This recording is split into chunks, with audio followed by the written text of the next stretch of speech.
kitaab di kër gi ñu jagleel alxuraan ci biir daara ju mag ji ñu dippee Cheikh Ahmadul Khadim liggéeyub kër gu ni mel nag ñu koy amal ci lu sorewul dara barab bi ñuy jàngalee majalis muy naalub Cheikh Mouhamadul Mountakha Mbacké bopp liggéey bi mi ngi ko féetale Serigne Amdi Khady Fall xalifaab Serigne Chérif Assane Fall. ndigal li mi ngi jugee ci Serigne Touba ñëw ci kër maam Cheikh Ibra benn ci buntu kër maam Cheikh Ibra yi ñu koy wax Kawsara Fall te jëriñ ju tedd ji di Serigne Amdi Khady Fall yilif mboolem ku nekk Kawsara ndigal li ci moom la rot jóge ci sëñ Touba sëñ Mountakha Serigne Bassirou Mbacké moom sëñ Abdou Khader moo ko indi ndax moom mooy ndawam moo ko indi ci sëñ bi mu ko indee ci sëriñ bi it dafa indaale jëmm ji wax ko ne kon nangam laa bëgg nii laa bëgg nga liggéeyale ma ko barab sangam laa bëgg nga liggéeyale ma ko ndigal loolu nag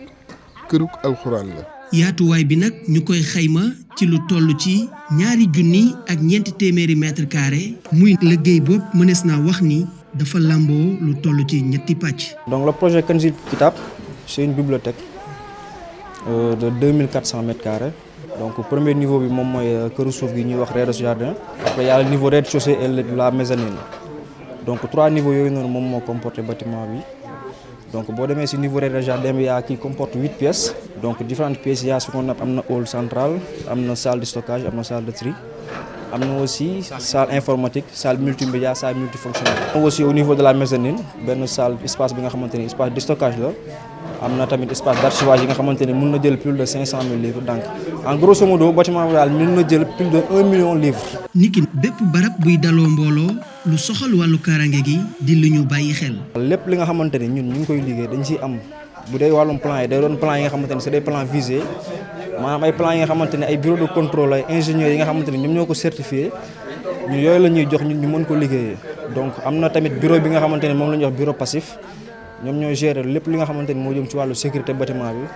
de telle sorte que fii ko bâtiment bi c'est un bâtiment public de type S donc am na yenn norme de sécurité yi nga xamante ne war na ko répondre. kaaraange googule nag di lu yitteel kuréel gi amee saytu bi ñeel lépp luy ab liggéey ci biir daara ji. bu ñuy exécuter chaque ouvrage concernant les éléments structurels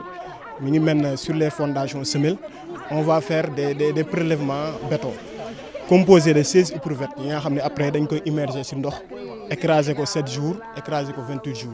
mais avant le coulage ñoom dañuy présenter permis de bétonnage bi nga xam ni intervenant yi nga xam ne war nañ jaar pour contrôler ko mooy le ferraillage bi nga xam ne bureau de contrôle SCAD moo ko gérer le coffrage